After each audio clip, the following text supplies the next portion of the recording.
We're at the Oregon Children's Theater on Northeast Sandy Boulevard. They're celebrating their 25th anniversary this year, and since its inception, OCT has brought over 2 million children to theater. So glad you're with us on Comcast Newsmakers. I'm Ken Ackerman.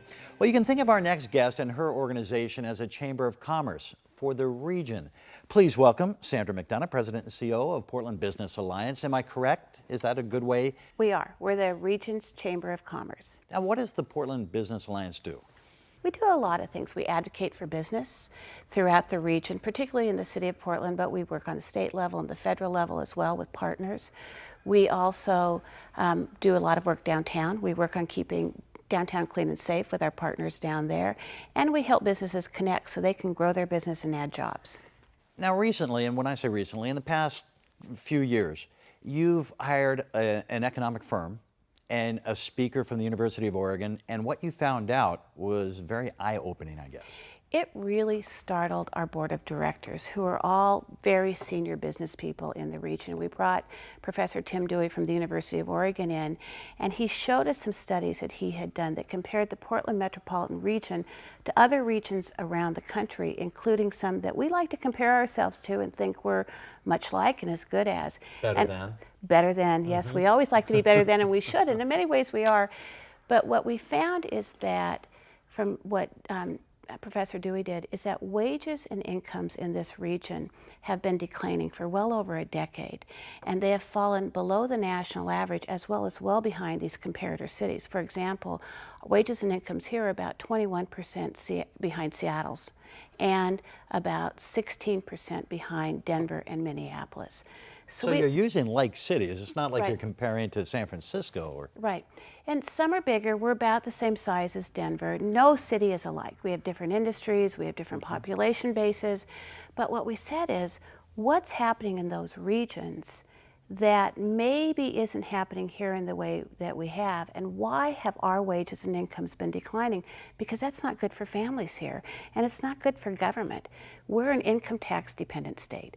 So if we want money for schools and parks and roads and all the things that we think are important, we have to grow incomes so that the government can tax them and we can pay for the services we need. Now you're talking about taxes, and while we're talking about taxes, we have a system here in Oregon. It's a self-correcting system that's been in place for, what, 40 years, or been in place longer, but for 40 years. Tell me what's been happening. This is another thing that we discovered that we were really interested in. For 40 years, the percentage of total income that Oregonians have been willing to pay for taxes has stayed flat, 16%. It's not a deliberate thing, it's just the way it's worked out, because a lot of the taxes that we have are passed by voters, they're passed by our elected representatives, and so what we found is that if there was a change, if there was an increase or a decrease, it would just self-correct and go back to 16%. We looked at that and we said, this is really important to know. We have huge fights over taxes in this region. We fight, should we take that line from 16% to 16.5%? We can do that, but it's going to self-correct. So instead of having fights over that, we should be working together to grow the base. So we have more jobs and more income that we can tax and pay for the services we want. That 16%, how does that compare to the other cities that were studied? It's kind of hard to compare. The reason it's so important here is we are the most income tax dependent state in the country. And so we need to have people understand that if you want better services, it needs to start with more jobs, with better incomes that we can tax. That's just the fact if you're an income tax dependent state. It all starts with really great jobs. So what needs to be addressed to create those jobs? A lot of factors. First, you need to look at your human infrastructure. Do we have the education system that will turn out the workers we need? And physical infrastructure. We need great roads, we need land where business can go, and a lot of other factors, so we're working on that. All right, Sandra McDonough with Portland Business Alliance, President and CEO. We appreciate you joining us on Comcast Newsmakers.